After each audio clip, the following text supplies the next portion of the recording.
Hello, everyone. How you guys doing? Just got that. Nina Patrick, hello and welcome.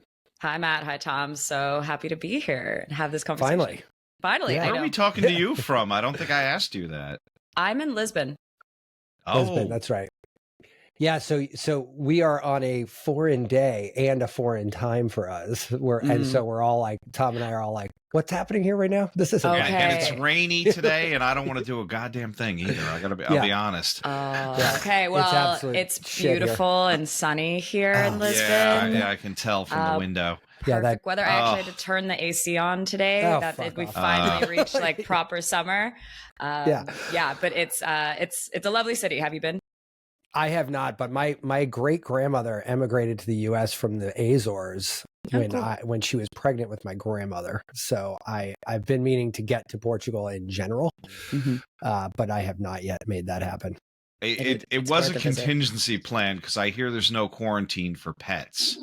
Oh. So if I do have to flee. Yeah. Portugal's first, huh? Portugal is on the list. Yeah. And that's funny. There are direct flights from DC to Lisbon. This is how I get home. I usually stop through Lisbon and then I carry on to Vegas. That's where I grew up. I gotcha. You know what's weird about Vegas? I've been there 4 times this year already for different reasons. And I'm like, I think I need a Vegas break. This is a lot of Vegas for one. For not even 6 months in, you know. I did it once, and I don't know if I'm gonna go back. It's nothing against the city. It's just it's a lot. I understand. 3 days is enough. But I have a 48-hour to the rule. Sphere? That was the last one I went to. I walked by it and I went, wow, that looks really cool. We're not here long enough, and I think I did enough Vegas for a while. Yeah, I did Dead and Company like a month ago, maybe. That sounds amazing, though. Yeah, and it was so transcendental. Cool. Yeah, it was so cool. Like the Sphere is next level. It is like next level. Yeah, worth every penny. It's an insane experience. I didn't see a concert. I only saw a film, but wow. Did you see Postcards? Yeah. How fucking badass is that? It's good. You feel like you're there. It's so good. You're gonna make me go back. Honestly, it's absurdly. It's worth it. It's worth it. That was the one thing I didn't get done, and I was a little upset because the thing I really wanted to do was the the Meow Wolf, and we went to that. Oh yeah, that story. And my wife is like, I'm hungry, and this isn't interesting to me. Yeah, and I was so upset. The story is super long. Like you, really it is super long. We were there for about 2.5 hours. She did give me a good amount of time there. It's at least 6, I think, the full story. I haven't done the whole thing. I've also been meaning to go back. We got some sushi at the bar there, and then she was better, but she was like, no, we're not going back in. Yeah. My buddy and his family own a art gallery in the Venetian. So every time I'm out in Vegas, I always stop by the store, and he's got triplets. And they're right between my 2 kids' age. So I was like, he's like, oh, come out to this area 51 or 15 or whatever it's called. And so we sat at one of like 8 bars they have in there, and just for like 3 hours, just didn't see the kids. They'd come up every once in a while. Yeah. And it's I was not a like, bad thing. Yeah. I was like, Vegas has gotten much smarter over the years. This is genius. Like, just have the kids get a credit card pass or wristband or whatever the hell it was, and just, see ya. Yeah, they're gone. And that's that's how it was when I was a kid. Like the Vegas in the early 90s was very family friendly. Las Vegas was the marketing, and there was always a Discovery Zone like attached to the casino. So like I could just get like checked into Discovery Zone for however long, and then my parents could go have drinks or have dinner or whatever. And then I had a blast. You know, I would be with my friends and just climbing on stuff. Yeah. Yeah. What happened? Because I started going to Vegas after that. Yeah, they took it all out, and then it was the What Happens in Vegas Stays in Vegas era. And so it was all over 21. Like there was such cool stuff when I was a kid. The Pirates of the Caribbean was for kids. So it was like the pirates swinging between the ships. And then it became the sexy sirens of TI. And it was not for kids. And that is not at all. And now they got rid of the TI thing altogether. That's and now it's the Hard Rock. Oh no! Well, they're building. They took out Mirage and they're putting Hard Rock in there. But like right next door. But you know, the volcano Mirage is obviously gone because it's gone. Then the ships are gone at TI. Yeah, it's kind of. And I was a big fan of the old Aladdin with you know, like I just thought that was awesome. And I don't know, like slowly but surely it's all going down. When they take out Circus, my heart is going to break because they turned the Riv into a parking lot, which was just tragic. I'm like, what the fuck are you doing? This was like the best Vegas hotel there was. And like, I think all the Uber drivers were bitching about the stadium. They hated that the team was coming there. Yeah, aren't they building another one now? Yeah, well, it's like literally in the middle of the strip. Yeah, it's like just off, but it's kind of in the middle. And it's across the highway. Yeah. But I'm sure traffic-wise, I'm sure it's a pain. Yeah, Vegas is a lot of fun though. Like my daughter was following some donut person, Saint something or other, donuts, and it's like 15 minutes off the strip, so you have to get like $30 Uber to get there and back. Like, and the donut line was around the corner. We got there at 10:10, and it was like half sold out, and it opened at 10. Like, so jeez, it opened at 10. Yeah, well, it's not an and you're like, city, what the fuck is going on here? These are donuts, but it's this TikTok generation, man. Like this woman who owns these there's 2 locations. She's like blowing up on Instagram and TikTok, and it's for donuts. So now everybody who brings their teenage daughter to Vegas is has like, to go we get a gotta donut. go to this donut shop that's like not even close to the strip at all, you know. But it was cool. I mean, you know, it made it. I've been to Vegas a million times for work, and I've never brought my kids there, and so we were there for spring break, and it was weird to do that because you're like, oh yeah. That like I didn't even think about Vegas one time because I was the whole week we were there because it was just kid stuff like the entire time. We saw a magician, we saw this, we did the sphere, you know. And then 2 weeks later, I came back to see Dead and Company. Very different trip. But it was sort of a waste because they were playing that week that I was there, and I had to I landed at 5 p.m., saw the show. I was in a seat taking off at 9 a.m. Like it was like the fastest Vegas trip I've ever had. Anyway. So how did you get from Vegas to Lisbon? Like, how does that, I mean, that's a big journey. What happened? Yeah. So I haven't lived in Vegas since I was 18. Okay. And so. Good for you. Yeah. But mom and dad are still there. So I do drop in. Yeah. So, I mean, I did college on the East Coast. I did grad school in Tucson. So back to the desert. And I studied pharmaceutical science in my PhD. I studied epigenetics, and now we all know epigenetics are really tied with longevity. At the time, it was still kind of early days for epigenetics. Also, during my PhD, I did a small project looking at the neurotoxicity of MDMA on the rat brain. So that kind of coincides with what I write about in my weekly newsletter, Nina's Notes, where I write about longevity and psychedelics.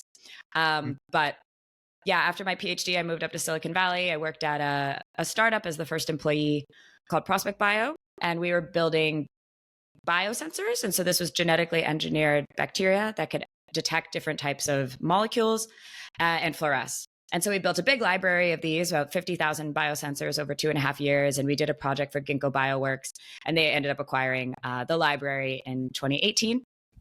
And this like demystified the startup world for me because I had just a really incredible team. We were building something super cool. And I wanted to kind of become a startup founder myself. So I ended up joining a startup accelerator in Berlin called Entrepreneur First and moving out to Berlin and Europe in 2019. And cool. Started my first company in Berlin and ran that for 4 years and then moved to Portugal in 2022. And for the sunshine, the better weather, nicer people than in Berlin. And then spent about 2 years working at a research institute here called the Jean-Paul Foundation Center for the Unknown, which is a very cool name. That's a very cool name. Yeah. I was very like, wow. Cool name. Yeah. When I saw their marketing person is like on point there, man. They had like this huge sign out front. It's like Center for the Unknown. I was like, what is that? Because that's my vibe. So everybody who passes that's like, what the hell's going on over there? Like, yeah, exactly. So I ended up going to a lecture there about neuroscience and AI, and my former boss was the one speaking. And afterwards, I was just like, what do you guys do here? And we could tell you, but we'd have to kill you. Yeah.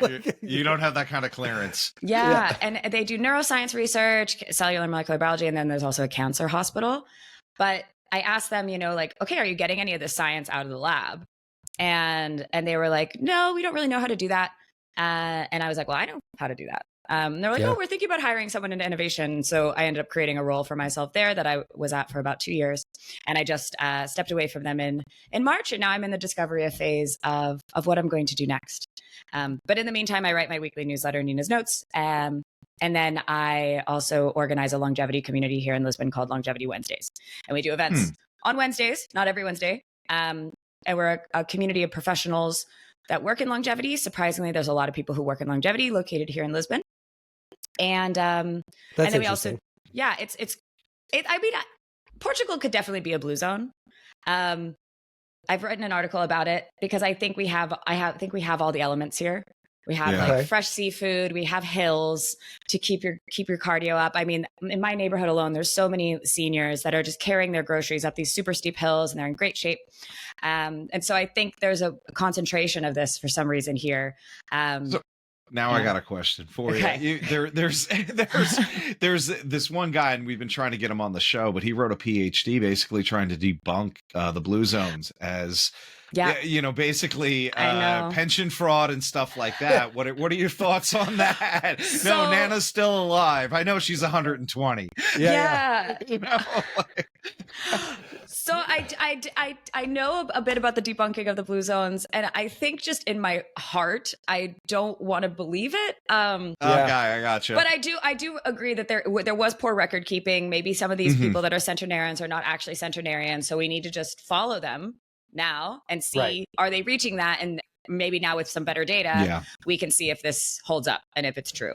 There is that, and the other side of that is we had the same conversation, or I had the same conversation with a guy we're trying to get on the show as well, who said like all supplements, there's no data that says supplements ever helped anybody live to 100. And I'm like, supplements at this level, like the stuff you're talking about, and I can't wait to crack this open. I want to quickly move this to that because I want to hear everything that you're studying over there. But we didn't have this level of research, supplementation knowledge until really, really recently. Like this is, if you look at Jack LaLanne back in whenever, taking a fistfuls of vitamin C, like that was sort of like our 1.0 or our MVP for like, okay, here's what a targeted supplementation might look like. And that dude lived to like what, 90 something. I mean, he went the distance, but like, I wouldn't say that he had a lot to work with. Right. I mean, he did what he could with what he had. We are nowhere near that spot anymore. So to your point, I think we almost have to start those records like now, like not earlier. Right. Yeah. Yeah. The problem is though, there's not a lot of funding in these types of studies. Studying like supplements are not as lucrative as a pharmaceutical drug because it's off patent and all this. So you're not going to get the research funding that you need, or even the private funding that you need to do a study like this. So then we have people like, like Brian Johnson, who's making himself this like living, breathing experiment.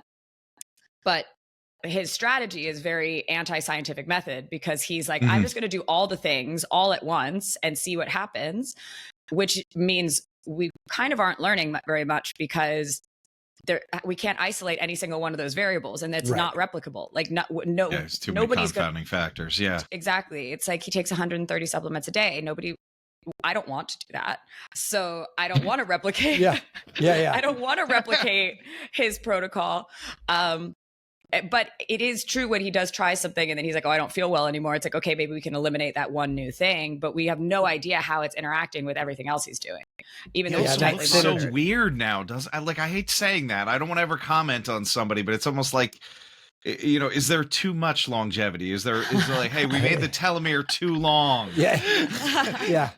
Your telomere is like a jump rope now. We basically, it's longer than the rest of the code, and now we have nothing to work with, Yeah. I mean, he really stays out of the sun, and I think that's what is maybe making the creepiest thing, because his skin tone is very gray and not healthy, glowing, like golden or rosy skin. That's usually what we associate with a lot of health, and he doesn't have that, and it's really because he doesn't get in the sun. So it's like, I'd rather get in the sun and get my vitamin D and fresh air and all that than just supplement.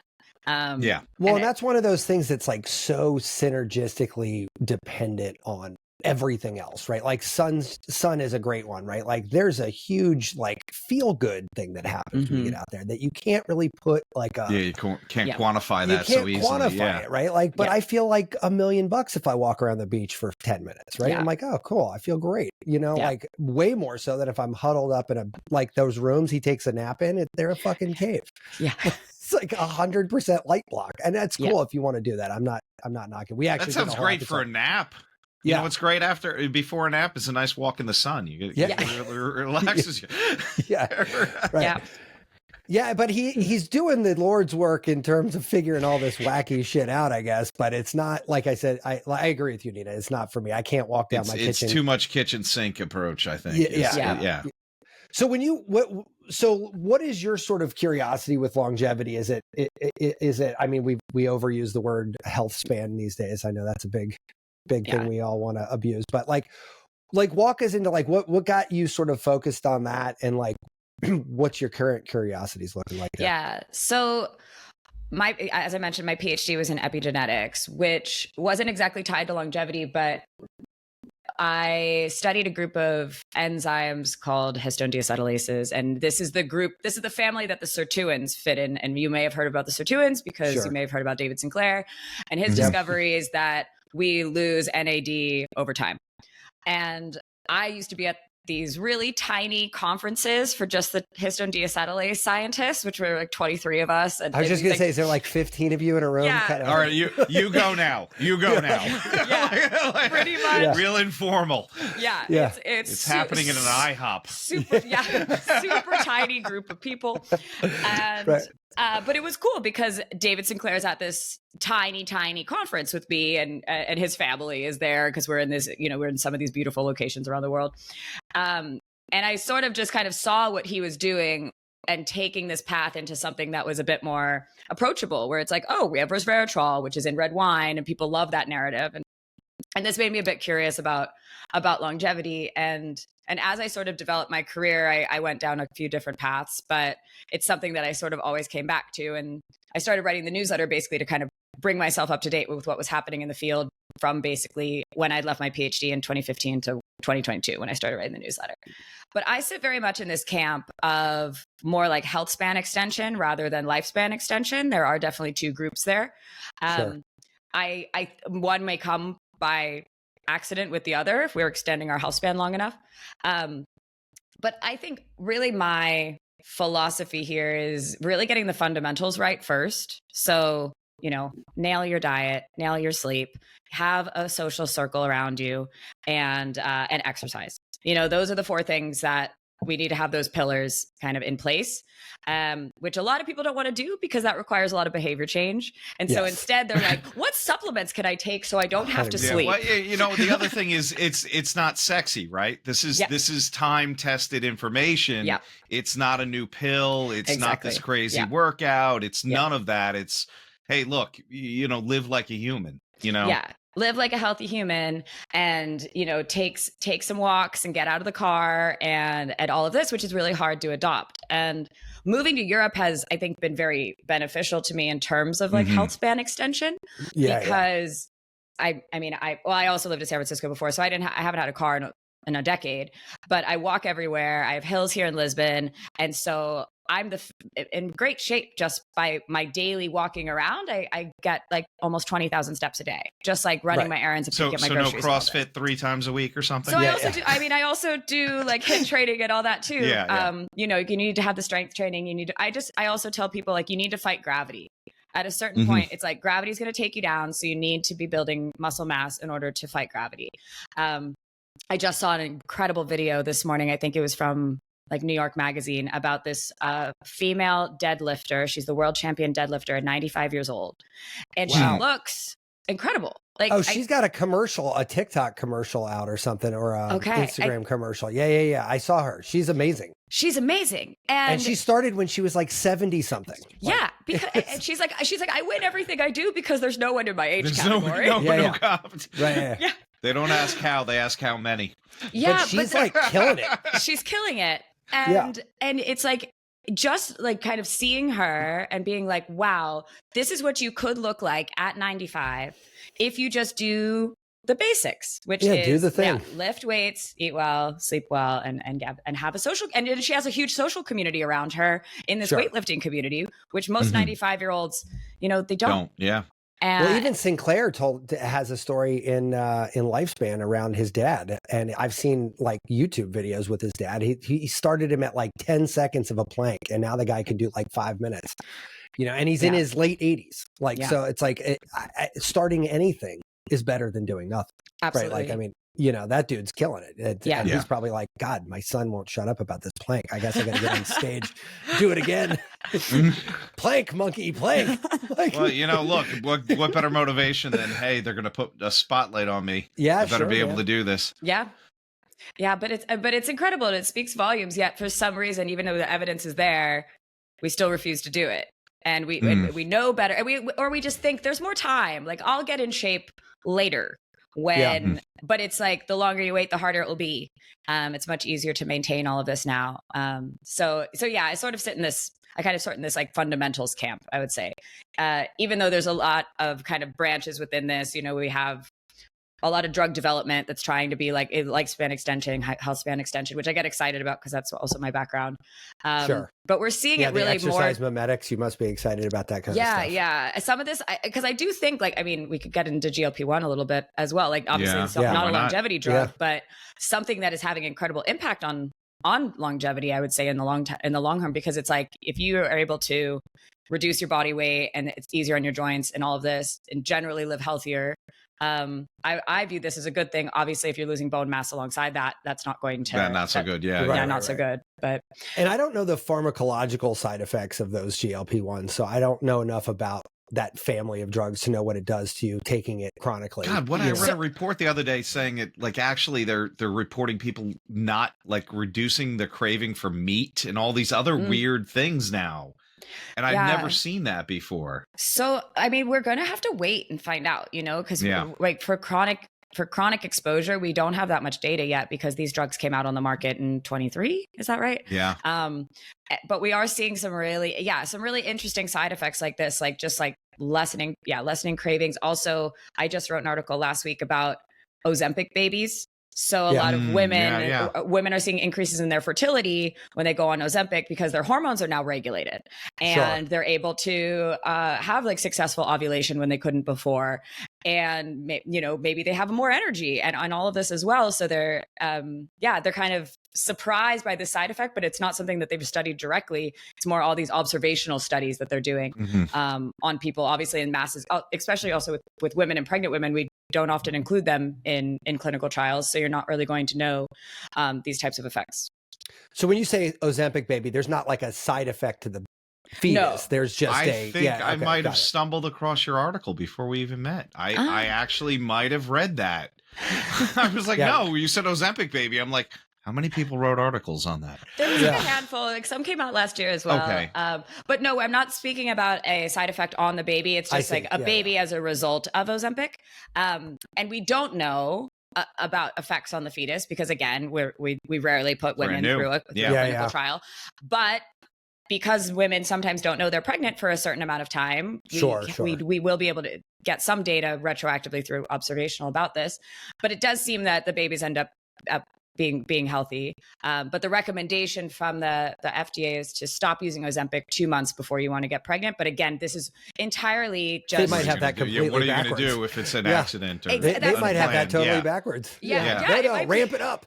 Yeah. So again, they're saying this just to be incredibly like safe. I would say if they didn't choose this for any particular reason, it's just like that's how long a biologic may take to come out of your system.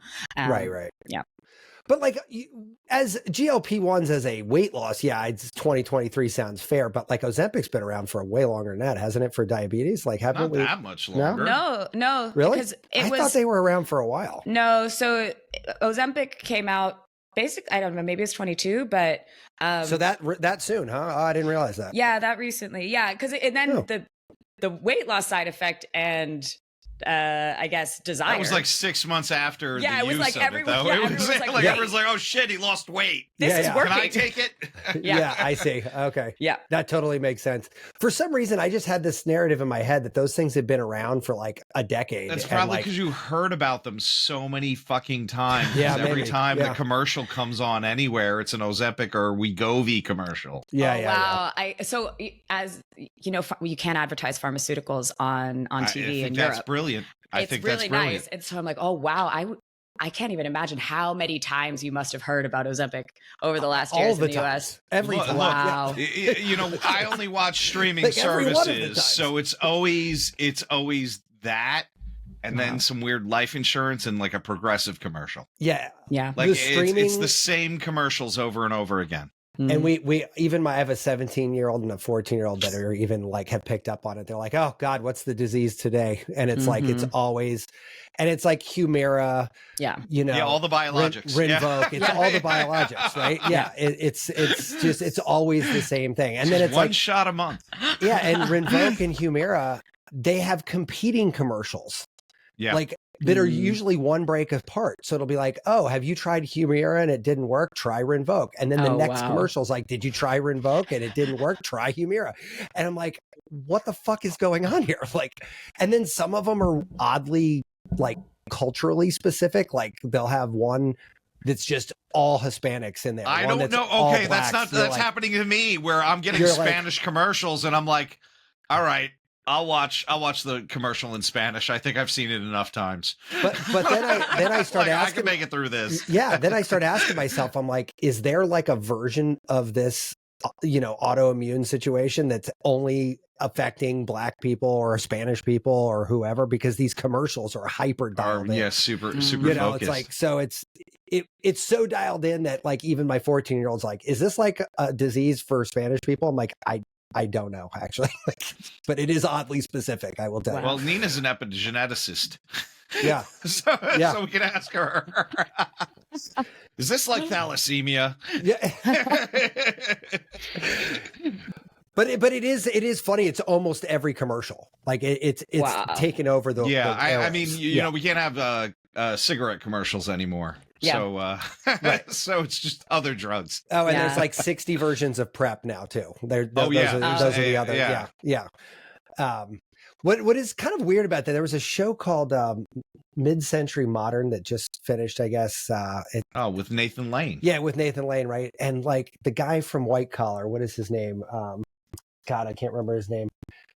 Anyway, he made a PrEP joke in there, and I was like, okay, like I guess we're making. He's like, I remember when condoms were necessary. I'm like, what are we saying here, guys? Like, what's happening? Bad joke. Bad joke. Yeah, exactly. I'm like, I'm not really sure I follow this, but okay. So, I'm not the target demographic, perhaps. I don't get the joke. I don't know. I don't know, man. I don't want to have to. I don't want. Yeah, take exactly. a drug to not have a disease if I can avoid that. So, Nina, does epigenetics still play into this? Like, are you still involved on that side, or did you kind of use that as a lily pad to get to the longevity stuff? I mean, how's that playing? more of a lily pad. Thinking about in this next chapter, maybe if I come back into this. Okay. But no, for the moment, I'm a little bit stepped away from that. But yeah, I think it's a really interesting field. We're having all these really cool tools that have come out of it, like the aging clocks with methylation. I personally studied acetylation, which has not been so vastly explored like methylation has. And so I'd like to see kind of what comes back out of that. And if we could tie it into something longevity, that could be really interesting. But again, it's like kind of very much in the discovery phase. So I can't speak about it about too widely. But I'm curious about you guys. Do you have a kind of like a longevity routine, or do you take care of those, at least the 4 pillars? I have an ever evolving. Yeah. So that's the anti-longevity. Yeah, exactly. It's like, so how many years do we subtract? I just want the study to say how many packs of cigarettes one child is equal to. Yeah. Oh man, should I write that article? I think I think it would be fascinating, because we did one on loneliness, and we talked about a study that said it takes 7 years off your life, and I'm like, I had hair, man. Yeah. You know what's funny? That same guy I was telling you about that I got in that conversation about supplements, he and I got into this same exact question. He's basically, what do you take and why are you taking it? And I was like, I have pillars of my own, right? Mitochondrial health is big on my radar, right? Because if you don't have energy, you have shit, right? Like you've got nothing, right? So I take the, what is it? Quality of life. I take that for a long time.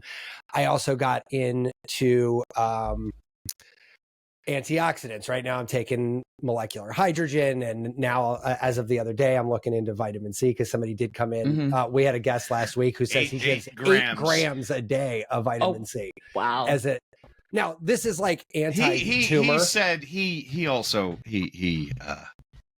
yeah, I don't want to knock him. No, I mean there was some very unscientific statements he made. Yeah, but the only reason I had that an N of 1. Yeah. Well, no. That one, that doesn't that go back to Linus Pauling with the high vitamin C for immune system function? That was the Jack LaLanne thing I was just talking about. That guy used to take fistfuls of like vitamin C. Maybe there's some fire behind that smoke, and certainly I know enough people in the alternative healthcare community that all tout that. I mean, even when I learned bee sting therapy, one of the pillars of that was you got to take at least 5,000 milligrams of vitamin C a day to counteract any possible anaphylaxis, which was really like an interesting thing. But I mean, I think he was saying cancer can't survive was his claim, right? In a high vitamin C environment. Yeah, I mean, I think that, so here's where I get into this, right? Like I say, okay, some of this stuff sounds wacky, some of it sounds outright wrong, but when you take it as a ball, right, like it's a little bit less wacky individually. Like for me, again, I said it's mitochondria, it's antioxidants, it's vitamin D, it's a multivitamin, it's a CoQ10, like, I'm, and then my smoothie, don't even get me started on that. That's alpha lipoic acid. It's, it's this, it's that, the other. I have cinnamon in my coffee every day, right? Because I'm a blood sugar guy, right? And I'm like, all right, little cinnamon in the morning. So, and I have a fistful of like nuts every day too, because the skin on peanuts is antioxidant, and walnuts are great for a plaque in your brain, then blah, blah, blah, blah, blah. And it's like, okay, if any of these things are let's say all of them are wrong. Well, I like walnuts. I like peanuts. And you're not doing anything unhealthy. They're whole foods. Yeah, right. Exactly. Right. There's nothing great. Now, quality of life, there's about 600 ingredients in that thing. So who the fuck knows what's going on? I honestly didn't get much out of it.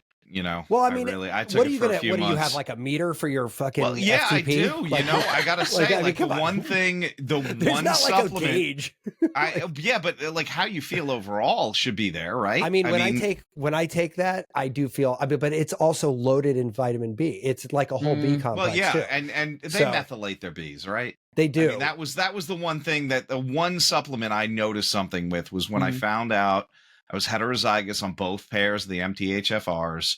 I took the methylated B12 and I was like, holy shit, you could have given me cocaine. Like it was like within minutes, the liquid form. Oh my God, is this what this feels like?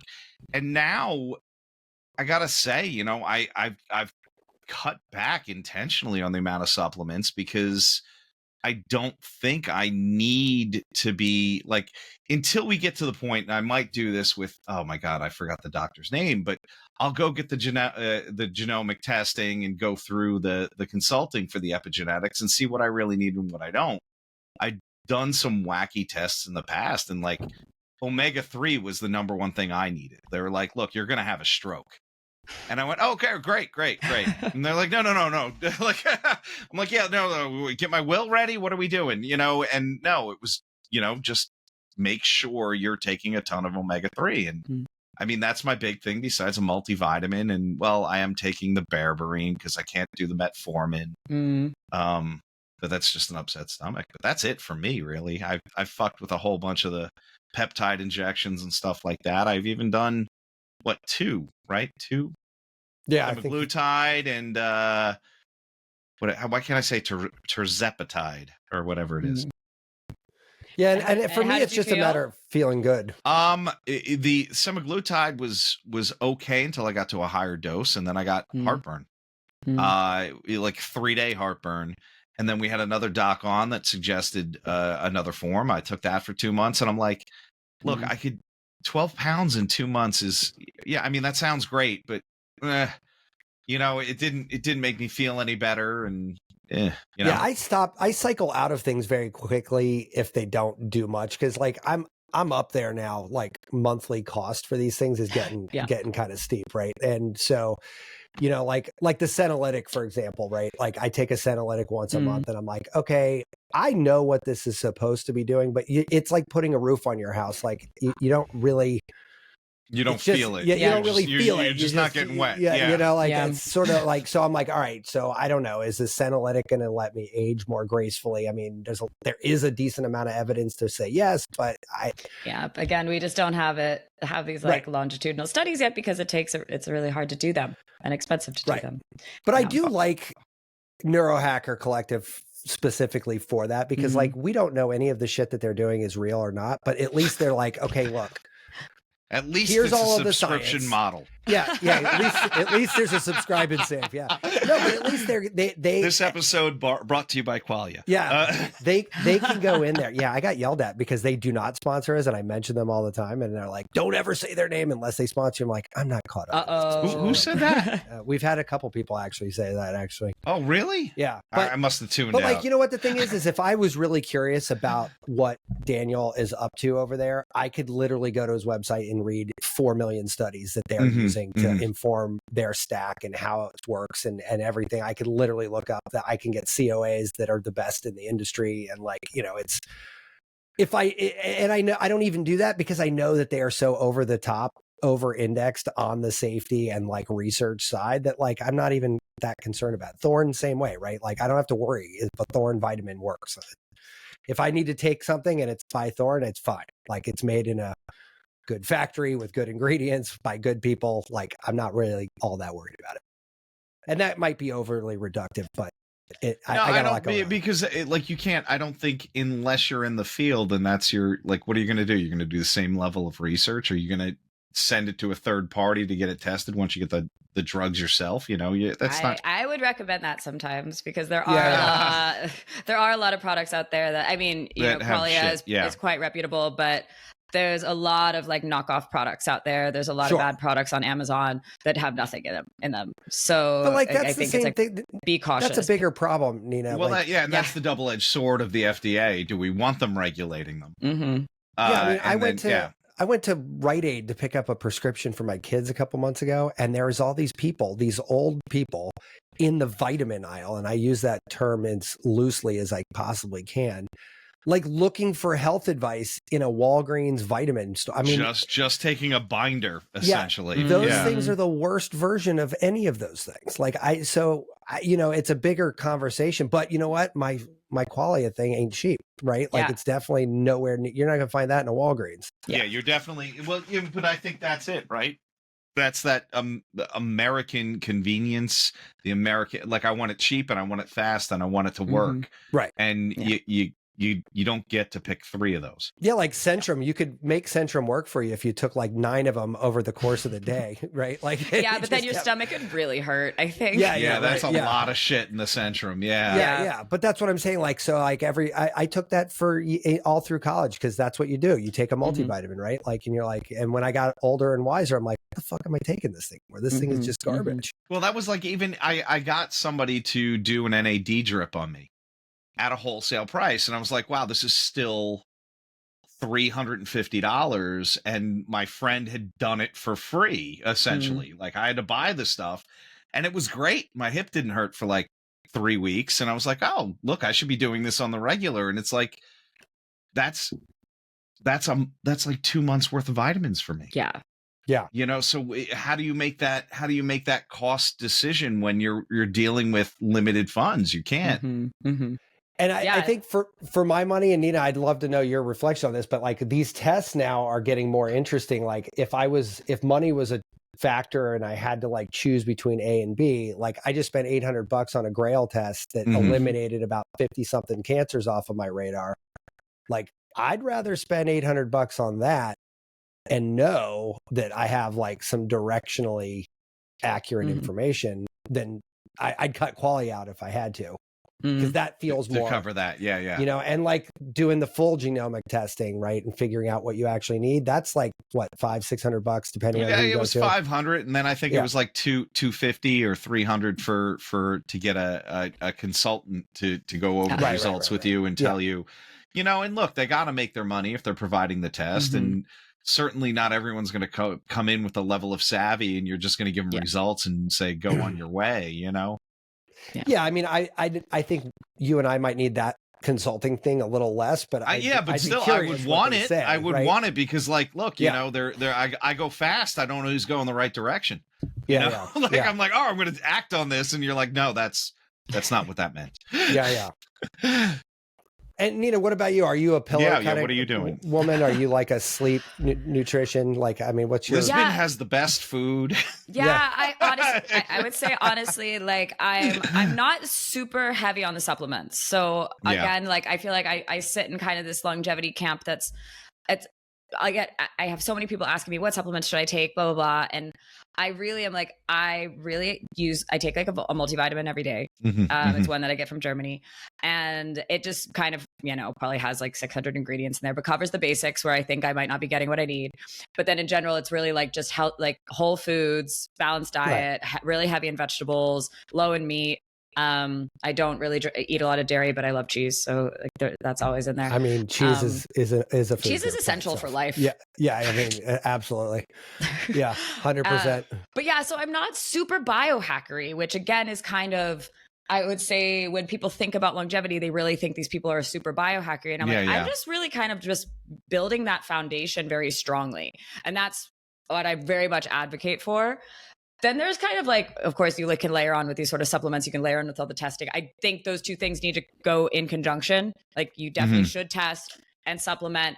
And just because and I like, Matt, that you said you go in phases with some of these things, because it's not actually the answer to say, okay, I'm going to take this supplement every day for the rest of my life. That may not be the answer. It may be take it for 6 months, check again your levels, and then maybe you don't have to take it back off. Exactly. Because I have read some like I mean, of course, it's like an N of one anecdotal evidence, but people that OD on B vitamins. Sure. And weird things that can happen are, you know, you take way too much iron. So I think it's really, really important to test and work in conjunction with like a functional medicine doctor, and really do it wisely, because we all get on kind of like become like these like desktop, you know, researchers. Well, it's we know funny. Everything. And we don't. And again, it's like kind of the common person who did not study science is trying to read these scientific articles. They don't really know what is a good scientific design or a bad scientific design.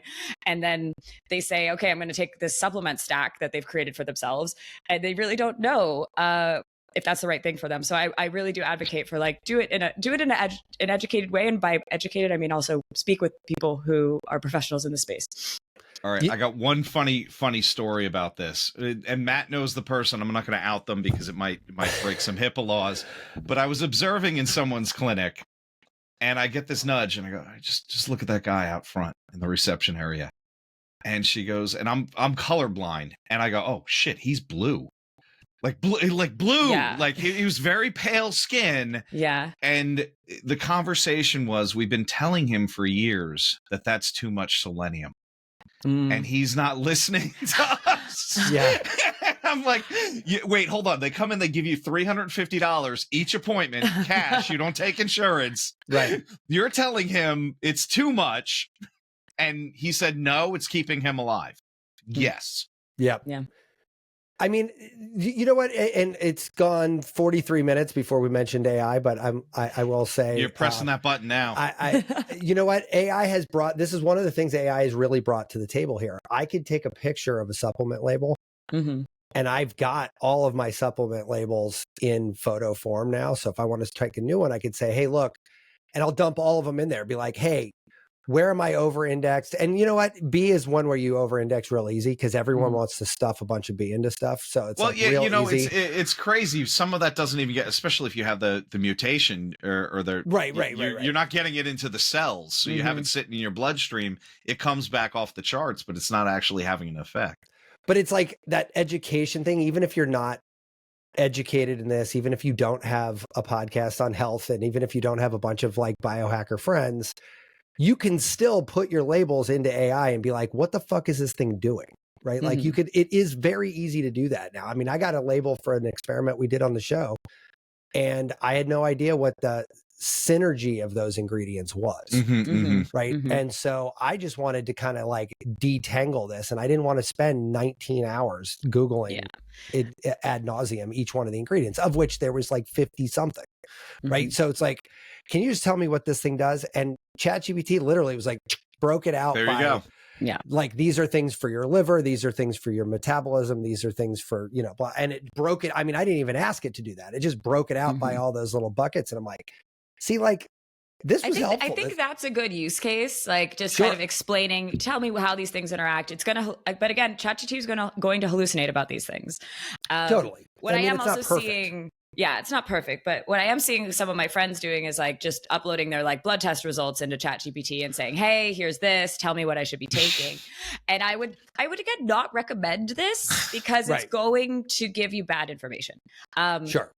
But, which I've also done, by the way. I'm laughing because I've done that 10 times. Yeah. And it's like you see things and you're like, okay, some things are true, some things are not true. But I would say for somebody that isn't trained in any sort of healthcare, they can't recognize what is true and what is not true. And then, of course, ChatGPT is going to cite some fictitious study that says that this is the thing.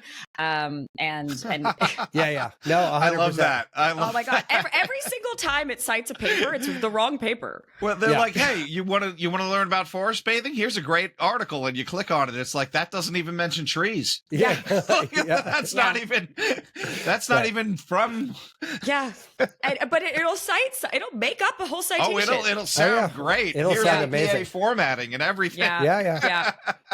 I have found perplexity to be my best friend in this because it's really more science. I feel like its research agent is a lot less hallucinatory. Like it actually, I feel like is more it puts links into everything, doesn't it? It goes, here's the statement, here's the link, here's the statement, here's the link. Sentence gets it. I mean, it's basically what you always thought Google should be and didn't realize that you were just asking the wrong thing of Google. You're like, no, you should have been this. Like this. And it also tells you what happens if you pay for search, right? Like, I mean, Perplexity is essentially my Google now, right? Like I get all research from there because it's better than Google. I don't need to like sift through. It's like this use case, I have this exact thing, right? This morning I was in my sauna after workout and I noticed that the floor in the sauna has gotten a little yellow. I assumed it was either sweat or body oil or both. And I just did a Perplexity thing and they're like, yeah, here, you don't want to use bleach. You want to use hydrogen peroxide, 3 to 5%. And I was like, that would have taken me 68 searches in Google to figure out. And then I'd have to sift through all the fucking YouTube videos of everybody doing and have this and that and the other. Oh man, I don't know if I could sit in a sauna if it smelled like bleach. No, that's the other thing. Like that sounds horrible. It said use vinegar as the second one. And I'm like, there's no way I'm sitting in here smelling like, boardwalk fish and chips. But you could do, I don't know, you could do like an apple cider vinegar and then it. Yeah, I guess. It goes away quickly, the vinegar smell. Hydrogen peroxide though was like the right, like they're like the number one for this feels like right. And I'm like, you know what? I wouldn't have thought of that. And this just saved me 45 minutes of Google. Right. Like, and so, but again, I guess, that's a paid subscription. Again, we've said it for a million times on the show. You can live forever as long as you can pay for it. Yeah. Right. Like, it's like, it would just kind of, you ever see that show Upload? I know we're harkening back to have, yeah. We've done more than one, right? Like one episode on that. If you're wealthy, you could live in the poshest like afterlife ever, and if you're not, you have to freeze out after 2 gigs of military, which I think is like absolutely fucking exactly how that's going to happen. Yeah. That's a documentary, not a fiction show. God, this concept of existing in a liminal state until I get more money is a little bit too close to home. Right. Is that the now? Yeah. Right. Yeah. Are you? I mean, the running joke is somebody died in a car accident, right? I mean, like no one dies in car accidents. It's all automated. And we're like, they'll screw that up too. Well, and it's so weird too, because like on that show, they just said there's a hallway where they're wheeling the gurney down and it says like ER to the left and afterlife to the right. To the right. And you're kind of like, I can make the decision because there's really no fucking consequence, right? Like, you're like, I don't know. Like, Is it time to go fuck off in this, afterlife? I don't know. Maybe. Sure. And now, and like when you think about technology, you're like on a cell phone. What is that? That's just another thing. So you could literally have a full conversation with somebody on both sides of that fence. And I'm like, oh yeah, that's. Yeah. How do you feel about that? The idea there of, okay, because obviously I sit more in this like health span camp. Yeah. You have the other camp of the people who want the lifespan extension. And one form of that lifespan extension is obviously what you just mentioned, which is like this like digital replication of our brain or just cryo. Call it passive suicidal ideation, but I'd like to live a long, healthy life, and then just that's it, man. I'm good. I also sit in this camp, but I would like to continue living as long as I am healthy and disease free. Absolutely. And I think I would be open to some type of like biologic enhancement or maybe computer enhancement, but I don't know. I'm not so in the Neuralink space as well, but no. No one's surviving that one. Yeah. Well, that one guy, there's that one dude. He died. Did he really? No. Is that so? I don't think so. I thought he died. I don't think he died. He just had his year anniversary. He had a whole like expose he wrote on it. Yeah. A year living with terminal disease though. Anyway, patient one. No, he had an injury, and that's what he had some brain injury. Yeah. Roland, I think, or Noland is his name. I think patient one. And I think they have a second patient, Neuralink. I'm not sure. Nina, I agree with you fully, but I guess my problem is I've had this paralytic fear of death my whole life, and I feel like what I've really come to realize what it is, it's less of a fear of death and more of a fear of cessation of learning new shit. Like I am just constantly to the point where I've now started to refer to myself as professionally curious, right? Like people are like, what do you do? I'm like, that's too hard of an answer. So here's what I'm going to tell you that's going to take care of this in 2 seconds. I'm professionally curious. Oh, well, that's cool. And then like that leads to the conversation you want to have with me, which is like, well, what does that mean? What about this? And what about that? It's not like, oh, I make websites or I do this or whatever. Like, and so for me, living in a digital form forever is kind of curious because I can continue to sort of expand my knowledge and contribute. And I just, that energy is really, I think, what drives me through. And then that was why I was so excited about the Blue Zone sort of things when they're like, oh, well, here's the racked and stacked version of how you live forever. One of them is a sense of purpose.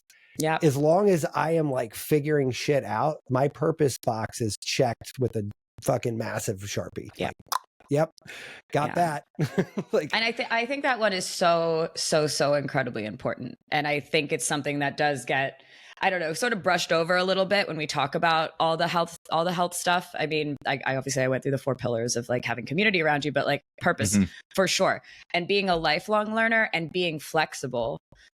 Because I think like when we look at people who are younger than us and maybe they take a big risk or they try something new and they want to learn a new sport and they fall and they whatever. And we just are like, oh, they're so young. Then we see an adult doing that and you're like, oh, they're so young. They're doing all these crazy things where they're making a lot of changes. And I think that, I mean, it probably forms so many neuronal connections to do all these new things as well. Like moving to a new country, learning a new language, having to figure everything out. Like this is keeping my brain incredibly flexible when instead I could have stayed in Las Vegas this whole time and I drive the same route to work every day and I know where everything is. You're not challenging yourself on kind of this base, like I guess, I don't know, a core level. And I think when you shake up the things in your life that are on that core level, it helps maintain that brain flexibility and neuroplasticity and all of this. And I don't know. But anyway, going back to purpose, I do think that if you have a purpose that also kind of shakes your life up once in a while too, and maintain that curiosity, I think that is absolutely core in longevity. Yeah. Well, we even use the expression starting my life over or starting a new life, right? Oh, I'm starting a new life in Lisbon. Yeah. Yeah. Back to square one. Yeah. And having to meet new people and make those friendships with, I think I just see so many people, and I'm going to speak about America in particular, that it's just like you end up moving to the suburbs. You're very far away from other people. And my friends are like, it's so hard to meet people. And I'm like, I don't understand what you mean because I just can go to the street and smile at someone and strike up a conversation.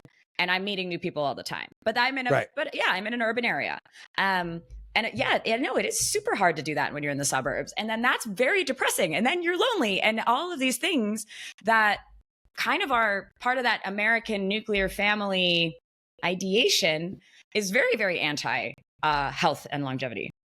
Well, Dr. Dave Heitman, who was a guest and now is a partner in our little operation over here, had, I think, put it really, really neat. And I'd never heard anybody say this before, but there was something called like the 70-degree paradox, right? Like it's like we get so acclimated to never living a life too far away from 70 degrees. Like 72, it's starting to get a little hot, you turn on the air conditioner. 68, it's starting to get a little cold, you turn on the heater, right? Like you always live in this zone of acclimation, right? And it never occurred to me how prolific that was, because it's not just about temperature, it's about everything, right? Like I mean, I haven't mentioned moonwalking with Einstein this episode either, although I do that a lot too. But they said the reason why your life looks like it gets faster as you get older is because, like that movie Click, you just start fast forwarding through the parts you don't really want to be involved in, right? So like one way to make life go slower is to take a different route to work, brush your teeth with the other hand, shit that is like outside of that auto like mode. And I feel like, to your point, it's not just about moving to the suburbs. It's not just about not being, the reason you can't strike a new conversation is because talking to people is not on your list. It's not in the list of shit you do. Like, I go to the gym. I take a left here. I take a right there. I park in this spot. And if somebody's in it, I'm pissing and moaning because I have to park 2 spots over. Like everything is like a completely, you know what I mean? Like there's a system, right? I go to cycle class this morning, right? I do it twice a week. I cannot tell you, everybody, including myself, sits at the same bike every single time. Of course.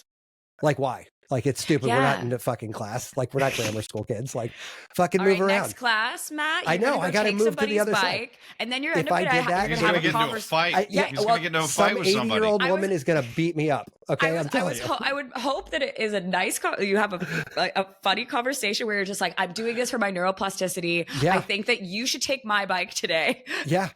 I mean, there will be fucking anarchy, Nina. I'm telling you right now. It will be fucking chaos. That sounds like fun. Yeah. Hey, I got banned from Soul Cycle. Like what'd you do? Sat in the wrong seat. Right. Yeah. I mean, and it's even funnier too, because like you see those guys, I see these like guys a little older than I am usually. You don't really see this with younger guys because everyone's got a TikTok feed of a trainer that, for better or for worse, my son actually has a workout plan that when I asked him to defend it, he was actually cogent. He's like, I read 3 studies about your recovery time, this one, and I chose the one that was most, efficient, but I also tried the other 2 and I like this one the best too. So he's got a stopwatch on his phone. So when he's sitting there scrolling through Instagram or whatever while he's at the gym and I'm making fun of him from across the room, he's actually waiting for his stopwatch to ding so he can do the next set. And I was like, okay, I hate this, but at least it's got a plan, right? Yeah. Like the older guys are like, 25, 30 years ago, somebody told me how to do a bicep curl and I guess this is right. And it's like, and you see the guys doing the thing where they don't actually like unlock their arm. They just bend over and then bend back up and they're not actually moving their biceps whatsoever. And I'm like, what are you doing here? At least they're getting some core and low back work in. But it's the same thing. It's this unexamined assumption of what their life should be. And they're just like, I'm here at the gym doing a bicep curl. Well, no, you're not. First of all, yes, you are at the gym. That's a true statement, but that's where the truth of this stops. Like everything else you're talking about is complete bullshit. Like, I don't know what you're doing here, but it's not right. I think we can sum up America like that, though. No, but I mean, I think that's what I'm saying. It's like it's a longer problem. It's a bigger problem, right? That goes into every aspect of most people's lives. So. And even the show, Nina, do you know how many people make fun of me for having that? Not make fun of me, but when I say, "Oh, we have a podcast," they roll their eyes like, "Oh, another fucking podcast." Yeah. Like, what have you done? Like 5 or 6? We're like, no, like 150. 150. Yeah. Well, you're 152 or I think 153. You're 150. Yeah, and they're like, "Oh shit." Oh shit! You're actually doing it. You didn't just, that's like a thing. And I'm like, I mean, I get the eye roll as well. I know, because I'm just like, oh yeah, and I have a podcast, and then it's like, oh, like, of course you do, you fucking millennial. Of course you have a fucking podcast. Everyone's got a podcast. Everyone has a podcast. Yeah. Yeah. But it's good. Yeah. When it's like, because a lot of people don't get past like 10 episodes. So I think the pod burnout is at like 3 now. It's dropped. Really? It's gone Yeah. down. Because everyone's like, I published my podcast. I should be famous now. Yeah. It's I've like, done one. We did it. Yeah. It is several That's not a podcast. years. That's a post. That's, Like, it's a you talked for an post. hour. Good for you. Yeah. I would see this a lot in the newsletter space too, because Oh my God. so many people come to me, they want to start a newsletter, they're asking for advice. And I tell them, I'm like, okay, please just I really, really don't do this when you announce that you're going to start a newsletter. So you blast your entire email list, everyone you know, and you're like, watch this space, I'm going to launch a newsletter. And then it's like crickets. I was like, that was the only post they had in them. And I'm like, oh no. Yeah. I'm much a bigger fan of like how we did our podcast. We had 50 filmed before we released one. We were really, we sat on them for like 2 years. Yeah. And it was like, that's probably too long. When we launched them, they're like, you guys are still talking about COVID. Yeah, Nina, we all agree. It was too long. Yes. That is far too long. Far too long. I think it is important to launch, like with my newsletter, I wrote 10 and I only sent those 10 to like 25 people. And then after number 10, I hit up all the channels. It was hey, by the way, I have this newsletter. And then people are like, oh, there's 10 of them. Oh, where's she been writing this where I haven't seen it, you know? And it's like, you at least have a little bit of cred. A little mystique. Yeah, exactly. I'm a big fan of that process as well. It's like, oh no, look, there's 30 of them over there. I don't know where you were, but there you go. Missed them somehow. Yeah, I don't know where that was. Get this. Yeah. Where have you been? Yeah. Nina, I love that you came on. I could literally talk to you all day, but unfortunately, we have to. Unfortunately, we don't have that much time. We're getting better at saying like goodbye at the hour mark now. Like there's been some where I'm like, come on, Matt. Wrap this up. Well, you know what? It's like, honestly, Nina, the epigenetic thing, we could probably have a mini series. I'd love to have you back and talk about that. We could have a mini series on this, and we didn't even talk about psychedelics, which is another, which is kind of crazy because we do that quite a bit too. Yeah, we do that all the time. We actually have Dr. Andrew Koop, the head of pharmacology for University of Maryland, coming on to talk about pharmacokinetics. We've had Casey Garrett on. She's a microdose person. And she's real into that. We have another one coming on. I don't want to ruin it yet, but I've got his products right here, like ready to do. But they're all again. I mean, I'm a huge fan of microdosing in general. I think there's just 100 reasons to do it. And I really wish we got to the MDMA conversation because I would like to know the toxicity of that and stuff like. All right. Well, like I guess in a quick one-liner about what we discovered in the small study that I did about the neurotoxicity on the rat brain. So we did a short study. It was only 4 weeks long. So I would also keep that in mind. But we did find that the serotonin levels did not return to baseline in 4 weeks. And so the recommendation I give instead is if you're going to do MDMA, do it once a quarter. And then take your 5-HTP afterwards. Sorry? What is this? I said, and then followed up with a lot of psilocybin to get those serotonin what is this, levels candy back up. Flipping thing? What do they call this? But that's kind of crazy where like the afterglow, that higher SSRI, or well, not SSRI, but serotonin levels are there. I mean, this, like when we're talking MDMA about it. Dopagenic though, isn't it? Like on the dopamine side? No, it's serotonin. It's 5-HT2A, but it also hits a couple other ones. But yeah, I mean, it just floods the synapse, and so that's why you have this down afterwards, because you just have this explosion of serotonin, and then it all gets degraded, and then it has to be built back up over time. While the other psychedelics like LSD and psilocybin, they don't work that way. They are just blocking the reuptake of serotonin. But MDMA isn't a true psychedelic, though. It's not, but it gets put in this category. In that category because of basically because it hits 5-HT2A. Yeah. Right. Yeah. I feel like that could be developed into a patch for depression. I mean, doesn't a bunch of those doesn't like. Yeah. Well, don't they do? Didn't we have a guest on that did some like massive high dose?